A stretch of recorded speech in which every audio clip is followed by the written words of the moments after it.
Es un informe realmente interesante, este trabajo que ha hecho el Observatorio Gente en Movimiento, mostrando desigualdades en la ciudad que han quedado obviamente profundizadas o más expuestas por la situación del coronavirus. Por ejemplo, el informe demuestra que el 88% de las personas que tienen algún familiar en geriátricos en la ciudad de Buenos Aires temen que se contagien de coronavirus o, según los últimos datos del observatorio, más de la mitad de porteños y porteñas, esto es más o menos 202.000 hogares, no podrá pagar el alquiler en junio. Una situación que además se agrava en una zona como el centro de la ciudad, donde solo el 21% podrá hacerlo.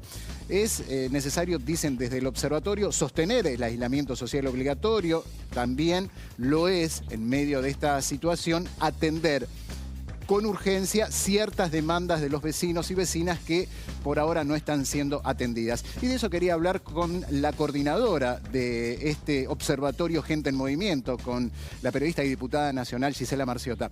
Hola Gisela, buen día. Hola, ¿qué tal? ¿Cómo te va? Muy buen día.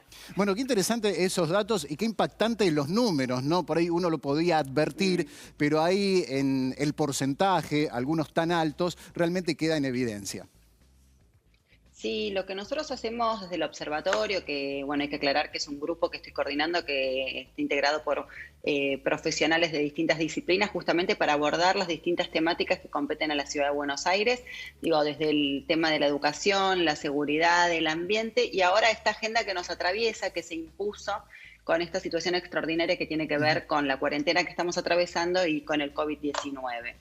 Se impuso esta agenda a partir de que empezamos a trabajar las estadísticas. En la ciudad de Buenos Aires, vos bien decías, hay un conflicto que es histórico, la verdad, que tiene que ver con la situación de los inquilinos y que, por supuesto, que se ve agravada y se ven perjudicados no solo los inquilinos, sino también los que son los propietarios. Claro. De esas propiedades que a veces, muchas veces necesitan de ese alquiler para poder vivir y llevar ahí a afrontar sus gastos.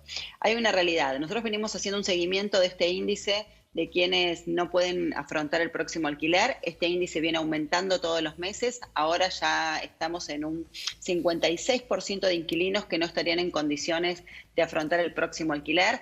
Una deuda que tiene la ciudad de Buenos Aires desde hace tiempo y que, como digo cada vez que me preguntan, que la cuarentena, la pandemia, lo que hizo fue poner sobre la mesa de una manera muy brutal las desigualdades preexistentes, ¿no? Estas desigualdades que ya se vienen de arrastre, Gisela, en la ciudad de Buenos Aires. Hay un punto interesante en esto de las desigualdades, me llamó la atención dentro del informe. Bueno, lo de los alquileres es puntualmente dramático, sobre todo para un sector grande de la clase media.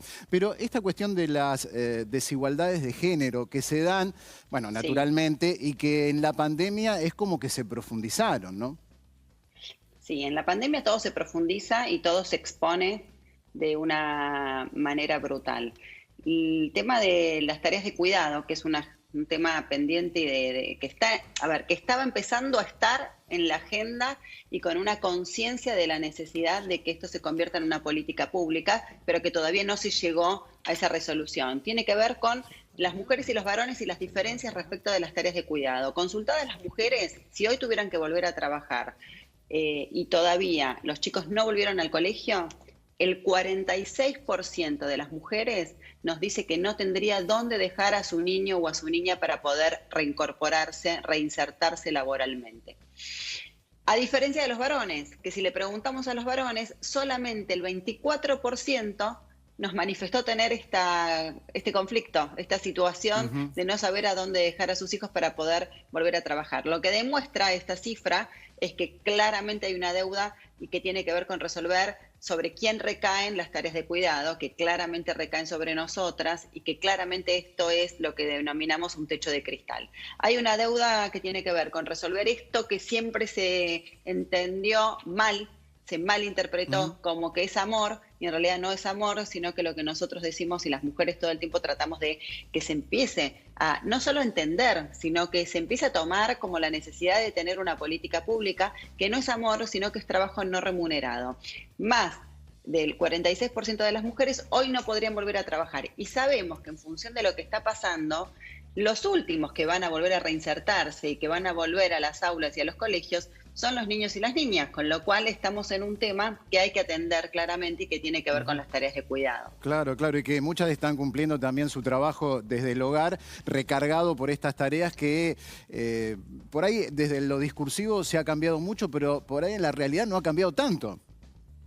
Eso es lo que dicen los datos. Por eso me parecen importantes estos datos que estamos obteniendo desde el observatorio, porque nos acercan a cuál es la realidad, cuáles son los números concretos que describen esa realidad y que después lo que nosotros hacemos es ponerlo a disposición para tener el diagnóstico más certero posible, para que después quienes en este caso, bueno, nosotros trabajamos sobre lo que es la ciudad de Buenos Aires y en esto nos estamos enfocando. Obviamente será el gobierno de la ciudad de Buenos Aires, a través de la legislatura de la ciudad de Buenos Aires, quien podrá dar herramientas para contener esta situación, ya sea de los inquilinos en la ciudad de Buenos Aires, que estamos diciendo que más de la mitad no va a poder afrontar el alquiler, la situación de las mujeres que no tienen con quienes dejar a sus niños o niñas si tuvieran que volver a trabajar, y tenemos situaciones tan graves como la de los geriátricos también, claro, que es otro de los datos que tuvimos del estudio que hicimos con el Observatorio Gente en Movimiento. Vos sabés que en la Ciudad de Buenos Aires hay 558 geriátricos privados, estamos hablando de una población de más de 15.000 adultos mayores que están en estas instituciones, y consultadas las personas, quienes tienen familiares en un geriátrico, en este momento, 9 de cada 10 personas que tienen un familiar en un geriátrico hoy tienen pánico de que se contagien el COVID-19. Que tiene mucho sentido, que tiene muchísima lógica, ya lo dijo la Organización Mundial de la Salud cuando dio a conocer que más del 50% de las personas que murieron de COVID-19 eran adultos mayores que estaban en este tipo de instituciones. Y sabemos que en la Ciudad de Buenos Aires no hay un control ni una contención respecto de garantizarle la salud a las personas que están en estas instituciones. Seguro, claro, y es lógico el temor de los familiares. Muchas gracias, Gisela, muy interesante el informe. No, por favor, muchísimas gracias a ustedes. Hasta luego. Hasta luego.